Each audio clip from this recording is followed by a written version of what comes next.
America ਦੀ ਤਾਲਿਬਾਨ ਨਾਲ ਚੱਲੀ 20 ਸਾਲ ਲੰਬੀ ਲੜਾਈ ਨਿਬੜ ਗਈ ਹੈ।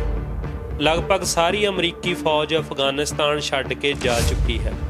ਪਰ 20 ਸਾਲ ਲੰਬੀ ਇਸ ਜੰਗ ਦੌਰਾਨ ਸੈਂਕੜੇ ਅਫਗਾਨਿਸਤਾਨ ਵਾਸੀਆਂ ਨਾਲ ਗੰਢ ਧੁੱਪ ਕਰਕੇ ਅਮਰੀਕੀਆਂ ਨੇ ਤਾਲਿਬਾਨ ਖਿਲਾਫ ਮਦਦ ਲਈ ਸੀ। ਇਨ੍ਹਾਂ ਵਿੱਚੋਂ ਬਹੁਤੇ ਅਨੁਵਾਦਕਾਂ, ਮੁਖਬਰਾਂ, ਸਥਾਨਕ ਗਾਈਡਾਂ ਵਜੋਂ ਅਮਰੀਕੀਆਂ ਦਾ ਸਾਥ ਦਿੰਦੇ ਰਹੇ। ਪਰ ਹੁਣ ਇਹਨਾਂ ਨੂੰ ਵਿਪਤਾ ਆਣ ਪਈ ਹੈ। ਜਦੋਂ ਅਮਰੀਕਾ ਤਾਂ ਅਫਗਾਨਿਸਤਾਨ ਛੱਡ ਰਿਹਾ ਹੈ, ਪਰ ਜਿਨ੍ਹਾਂ ਖਿਲਾਫ ਇਹ ਭੁਗਤਦੇ ਰਹੇ ਉਸ ਤਾਲਿਬਾਨ ਦਾ ਦਬਦਬਾ ਵੱਧਦਾ ਜਾ ਰਿਹਾ ਹੈ। ਇਸ ਕਰਕੇ ਇਹਨਾਂ ਨੇ ਅਮਰੀਕਾ ਨੂੰ ਗੁਹਾਰ ਲਾਈ ਸੀ ਕਿ ਇੱਥੇ ਉਹ ਚੈਨ ਦੀ ਜ਼ਿੰਦਗੀ ਬਸਰ ਨਹੀਂ ਕਰ ਸਕਣਗੇ। ਤਾਲਿਬਾਨ ਕੋਲੋਂ ਜਾਨ ਦਾ ਖਤਰਾ ਉਹਨਾਂ ਨੂੰ ਹਮੇਸ਼ਾ ਰਹੇਗਾ। ਇਸ ਲਈ ਉਹਨਾਂ ਨੂੰ ਵੀ ਅਮਰੀਕਾ ਲਿਜਾਇਆ ਜਾਵੇ।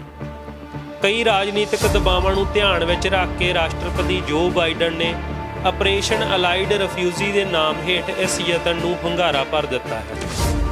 ਕੋਸੋਵੋ ਵਿੱਚ ਸਾਬਕਾ ਅਮਰੀਕੀ ਅੰਬੈਸਡਰ ਟ੍ਰੇਸੀ ਜਾਕੋਬਸਨ ਇਸ ਸਾਰੀ ਯੋਜਨਾ ਦੀ ਦੇਖ-ਰੇਖ ਕਰੇਗੀ। ਹੁਣ ਤੱਕ 18,000 ਤੋਂ ਵੱਧ ਅਫਗਾਨੀ ਇਸ ਪ੍ਰੋਗਰਾਮ ਥੱਲੇ ਅਮਰੀਕਾ ਵਿੱਚ ਪਨਾਹ ਲੈਣ ਲਈ ਅਰਜ਼ੀਆਂ ਦੇ ਚੁੱਕੇ ਹਨ।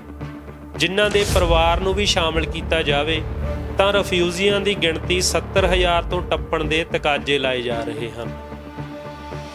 ਪਰ ਕਿਉਂਕਿ ਅਜਿਹੀਆਂ ਅਰਜ਼ੀਆਂ ਦੇ ਕੰਮ ਦੀ ਪ੍ਰਕਿਰਿਆ ਪੂਰੀ ਹੋਣ ਵਿੱਚ ਕਈ ਸਾਲ ਲੱਗ ਜਾਂਦੇ ਹਨ, ਇਸ ਲਈ ਅੰਦਾਜ਼ੇ ਲਾਏ ਜਾ ਰਹੇ ਹਨ ਕਿ ਪਹਿਲਾਂ ਇਹਨਾਂ ਨੂੰ ਅਫਗਾਨਿਸਤਾਨ ਤੋਂ ਕੱਢ ਕੇ ਕਿਸੇ ਹੋਰ ਦੇਸ਼ ਭੇਜਿਆ ਜਾਵੇਗਾ, ਜਿੱਥੋਂ ਪ੍ਰਕਿਰਿਆ ਪੂਰੀ ਹੋਣ ਉਪਰੰਤ ਇਹਨਾਂ ਨੂੰ ਅਮਰੀਕਾ ਵਿੱਚ ਵਸਾਇਆ ਜਾਵੇਗਾ।